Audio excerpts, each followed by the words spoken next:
Nasubukan mo na bang magmahal ng labis na umabot sa puntong handa kang isakripisyo ang lahat para sa taong minamahal mo? Gaya ng sinasabi ng karamihan, kailangan mong panatilihing balanse ang lahat sa iyong relasyon. Isang Chinese gamer na kilala bilang Fat Cat ang nakakilala ng isang babae online na perpekto kung kanyang ituring. Habang lumalalim ang kanilang relasyon, binigay ni Fat Cat ang lahat ng meron siya kabilang na ang kanyang oras at maging ang kanyang naipong kayamanan. Sa kasamaang palad, ang pag-ibig na ito ay nauwi sa isang trahedya. Ito ang nakalulungkot na kaso ng pag-ibig at pagkasawi ni Fat Cat. Ka-TBSA, bago tayo magpatuloy, kung bago ka pa lamang sa ating channel ay huwag kalimutang mag-subscribe bilang suporta at upang maging updated ka sa mga video na i-upload sa channel na ito. Noong Mayo taong 2024, naging maugong ang kwento ni Fat Cat lalo na sa Chinese social media platform na Weibo. Ika-3 ng Mayo nang dinagsa ng maraming tao ang Chongqing sa Shibanpo Yangtze River Bridge upang ipagluksa ang pagkamatay ni Fat Cat. Nag-alay sila ng mga bulaklak, McDonald's meals at bubble tea bilang tanda ng kanilang pakikiramay. Dahil sa nakasaad ng mga katagang "Ayoko ng gulay, gusto ko ng McDonald's" sa profile picture ni Fat Cat sa kanyang social media account, naniniwala ang mga taong yon ang kanyang huling kahilingan. Bilang pagtugon sa kahilingang ito, libu-libong plastic cups na naglalaman ng matatamis na inumin at mga bag ng fast food ang iniwan sa Yangtze River. Lahat ng ito ay bilang pag-alala sa namayapang si Fat Cat. Ito ay ang kwento ng isang lalaking labis na umibig at buong pusong isinakripisyo ang lahat para sa isang babae na kanyang nakilala sa birtual na mundo. Nang ang kanyang pag-ibig ay hindi nagtagumpay, hinitil niya ang kanyang sariling buhay at nag-iwan ng malungkot na kwento sa likod ng kanyang pagnanais na McDonald's bago siya mamatay. Maraming tao ang nagkaisa ang damdamin nang malaman ang kwento ng pagkasawi ni Fat Cat. Ang lahat ay tila iisang taong nakaramdam ng galit laban sa babaeng minahal ni Fat Cat na siya ring itinuturong dahilan ng kanyang pagkamatay. Ngunit ano nga ba ang tunay na nangyari?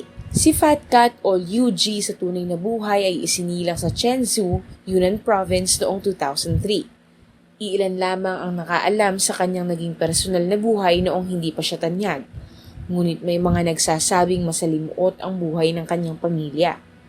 Musmus pa lamang siya nang maghiwalay ang kanyang mga magulang dahil sa labis na hindi pagkakasundo. Hindi lingid sa ating kaalaman na mahirap ang lumaki sa hindi buong pamilya.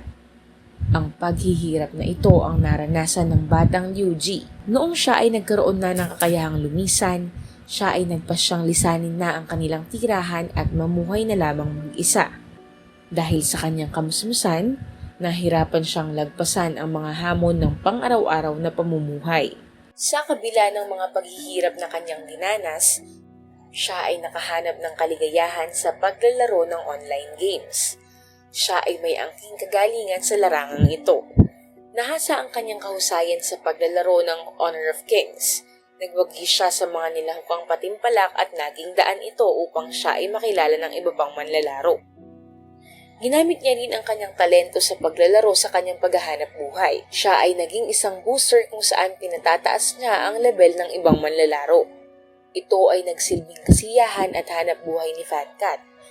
Gayunpaman, kinakailangang maglaan ng oras sa paglalaro.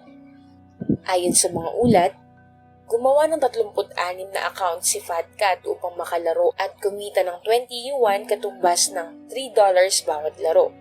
Sa ganito niya inilaan ang kanyang buong oras na siyang dahilan ng pagkakaroon niya ng kakaunting oras upang lumabas at makisalamuha sa ibang tao.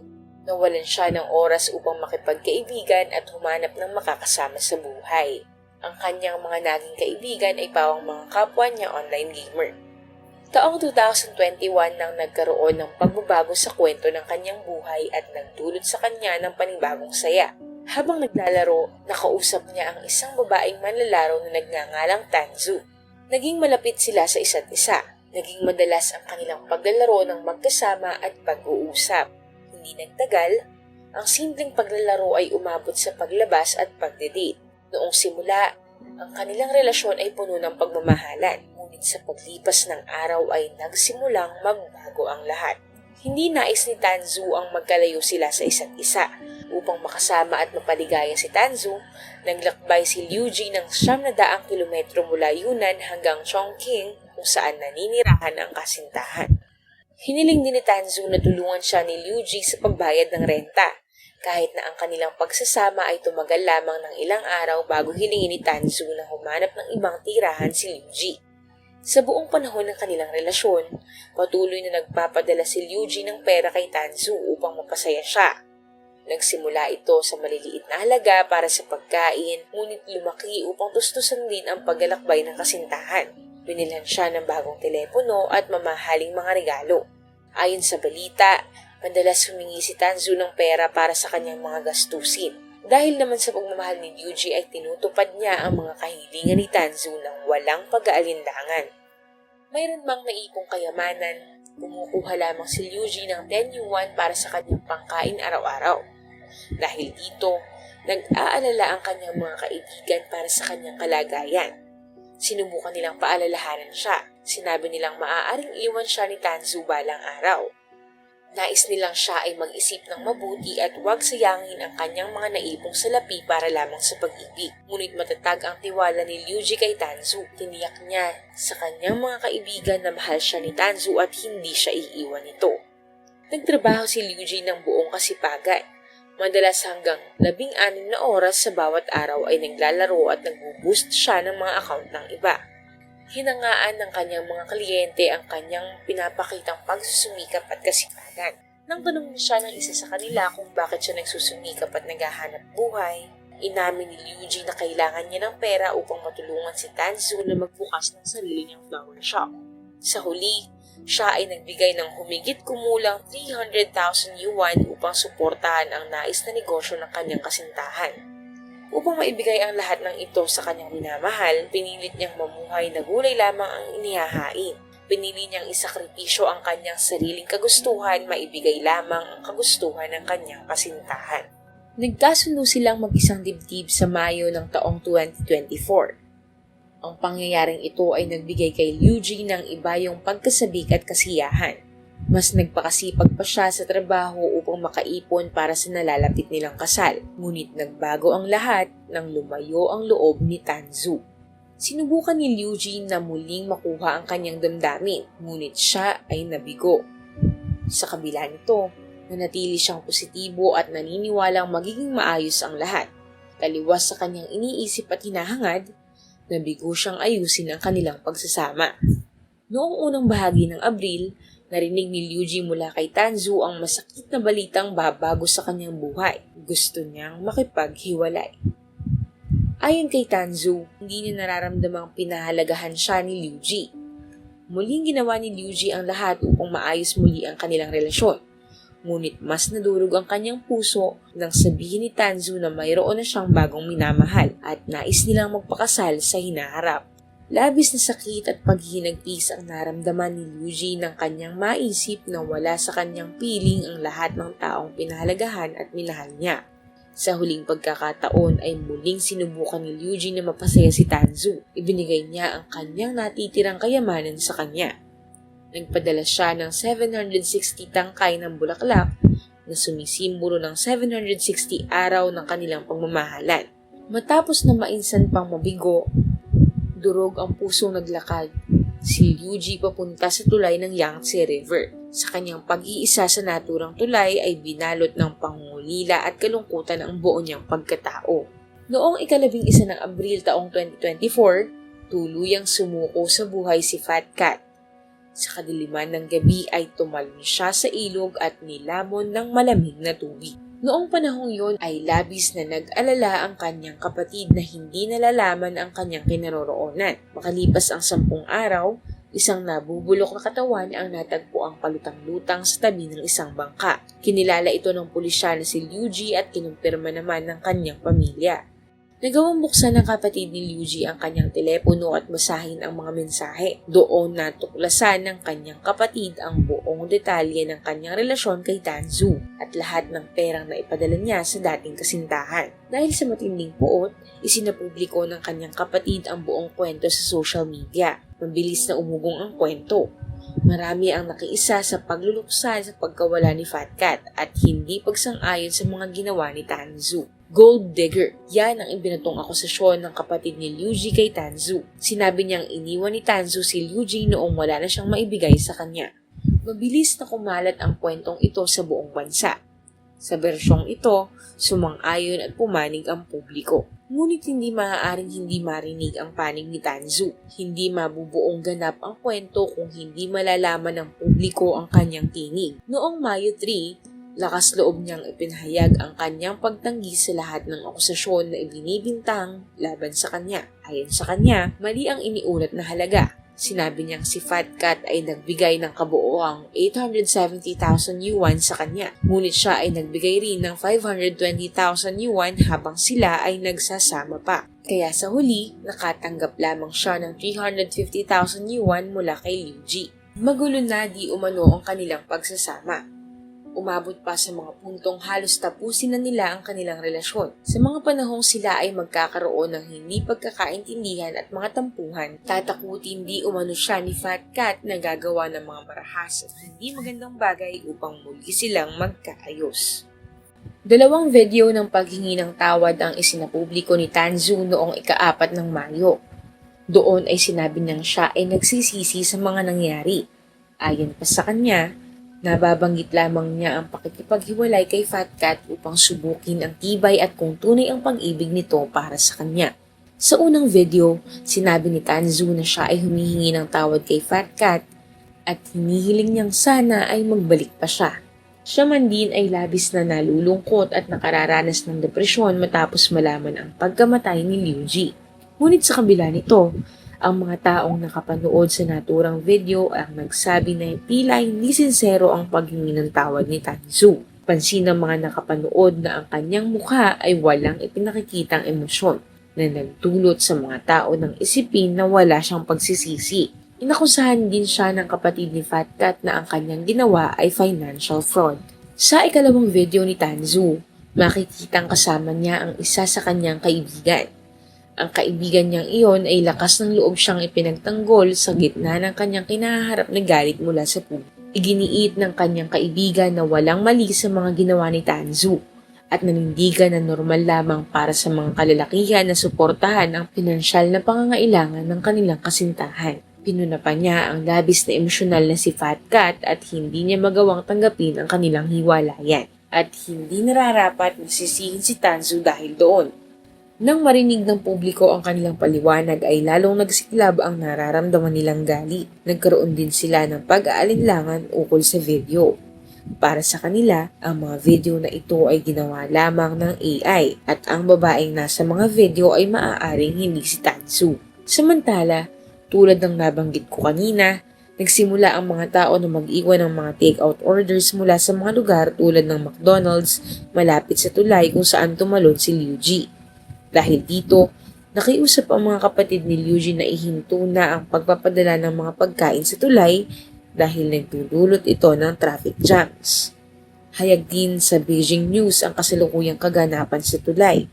Iminungkahi nilang itigil na ang paggamit ng pagkain bilang pag-alala sa namayapa. At sa halip, ay magpadala na lamang ng mga bulaklak. Sa kabila ng pagpuna, ang mga taong humahanga at nagmamahal kay Fat Cat ay patuloy na nagtipon sa tulay na nagdulot ng matinding traffic jams.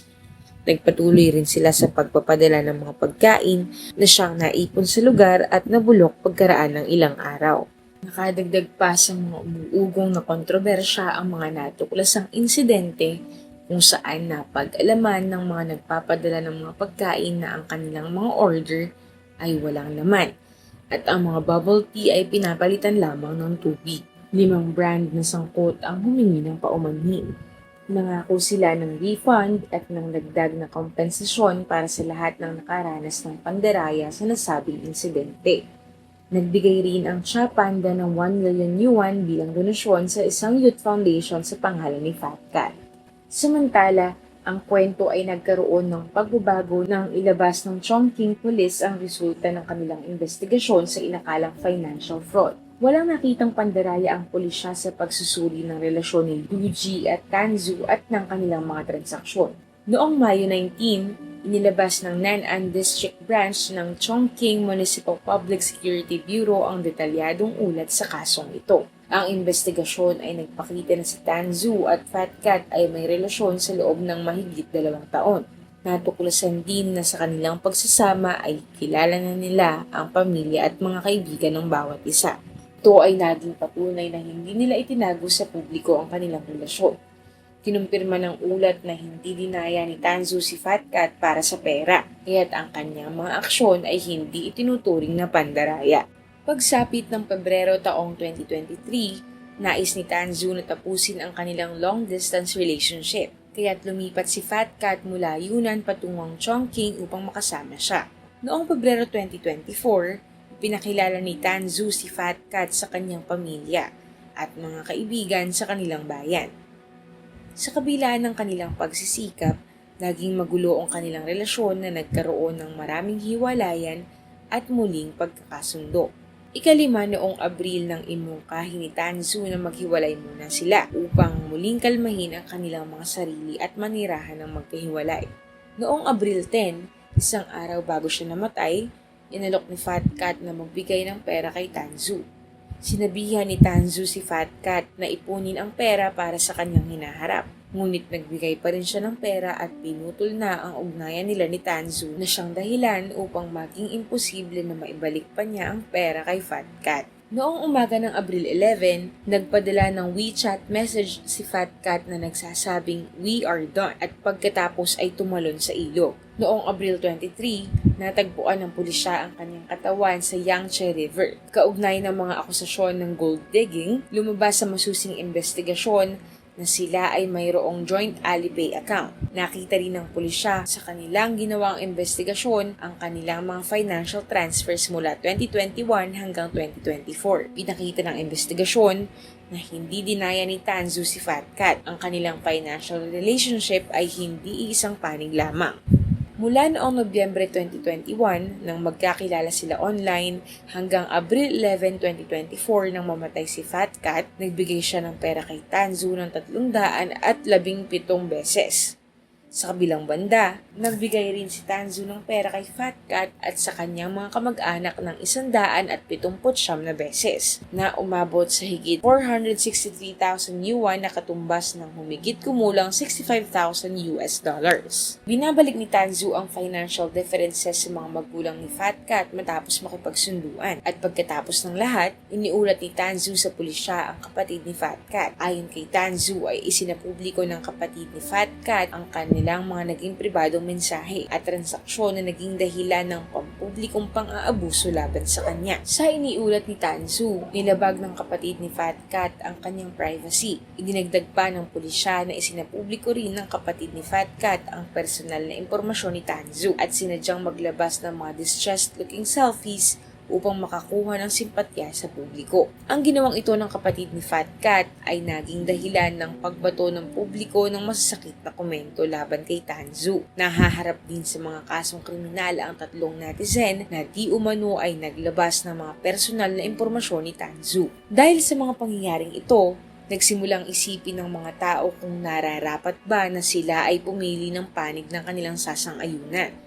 Ang lahat ay nagsabi na ang kasong ito ay maaaring mauri bilang isang gender war kung saan ang mga lalaki at ibang mga tinaguriang anti-feminists ay isinasapalagay at nagkakaroon ng pag-iisip na ang kababaihan ay gold diggers lamang. Sa kabila ng mga revelasyon, patuloy pa rin ang ilang tao sa pagsisi kay Tan Zhu. Isang komento sa social media na sinasabing mula sa ama ni Tan Zhu ang humingi ng paumanhin para sa kanyang kilos at nakiusap sa mga netizens na huwag na siyang abusuhin pa. Ang mga nakakita sa naturang komento ay mayroong pag-aalinlangan kung ama nga ni Tan Zhu ang nagsulat nito. Ngunit sadyang normal lamang na ang sinumang miyembro ng pamilya ay mag-aalala para sa kaligtasan ni Tan Zhu sa gitna ng matinding puot ng publiko. Kung ang ginigiit na akusasyong ginawa ni Tan Zhu kay Fat Cat ay may katotohanan, maaaring hindi suportahan ang kanyang kilos. Ngunit hindi ito isang lisensya o espesyal na ticket na nagbibigay sa tao ng karapatan na siya ay saktan. Sa mainland China, ang insidente ni Fat Cat ay mabilis na nag-udyok ng mga malalalim na diskusyon tungkol sa mas malawak na isyong panlipunan. Inilantad ng kasong ito ang kinakaharap na alalahanin ng maraming kabataan. Ang karamihan sa mga kabataan ay humaharap sa suliraning makahanap ng direksyon at layunin sa kanilang buhay. Sumasalamin din ang insidente sa isyu ng pagbagsak ng moral values at social conscience ng mga tao sa lipunan. Iniulat ng The Straits Times na ang pagkamatay ni Fat Cat ay nagbigay pansin sa malalaking pressures na hinaharap ng mga lalaki sa China's marriage market. Hindi lamang si Fat Cat ang nakaranas ng ganoong kahirapan. Mayroong maraming kabataang kalalakihan ang nasa kaparehas na sitwasyon. Ang mga lalaking ito ay madalas na nahihirapang makahanap ng magiging kabiyak. Mayroong ding issue kung saan sila ay inaasahang maging pangunahing tagapagtusto sa kanilang mga relasyon. Ang mga ganitong ekspektasyon ay sinasabing nagdudulot ng maraming stress at pressure. Iminungkahi ni Zhang Jiang, isang data analyst sa Beijing, na ang kaso ni Fat Cat ay dapat mag-udyok ng mas malawak na pag-uusap tungkol sa kahalagahan ng Kylie, na siyang tradisyonal na paraan ng pagbibigay ng bride price, isang halaga ng pera o regalo na binibigay ng lalaki sa pamilya ng kanyang magiging asawa. Binigyang diin ni Zhang Jiang na mahalagang harapin ang mga isyong ito at gumawa ng mga pagpapabuti upang ang trahedya ng pagkamatay ni Fat Cat ay magdulot ng positibong pagbabago sa lipunan. Maraming kaganapan at pagbabago ukol sa kamatayan ni Fat Cat.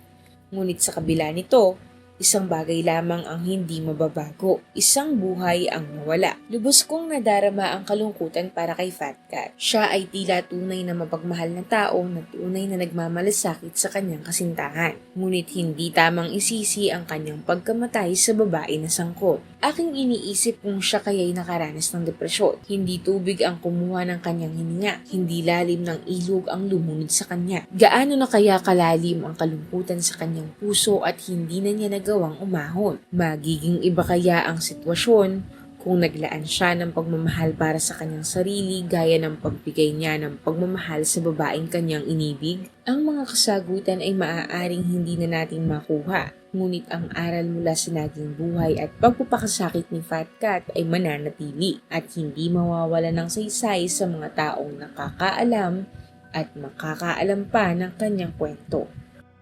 Kung ikaw ay umabot na sa bahaging ito ng video, maraming salamat sa iyo. Para sa iba pang istorya, huwag mong kalilimutang mag-subscribe sa aming channel at kung may nais kang ma-feature na kwento na sa tingin mo ay angkop sa channel na ito, maaari mo itong isulat sa comment section. Ito ang Tagalog Bizarre Story Archives.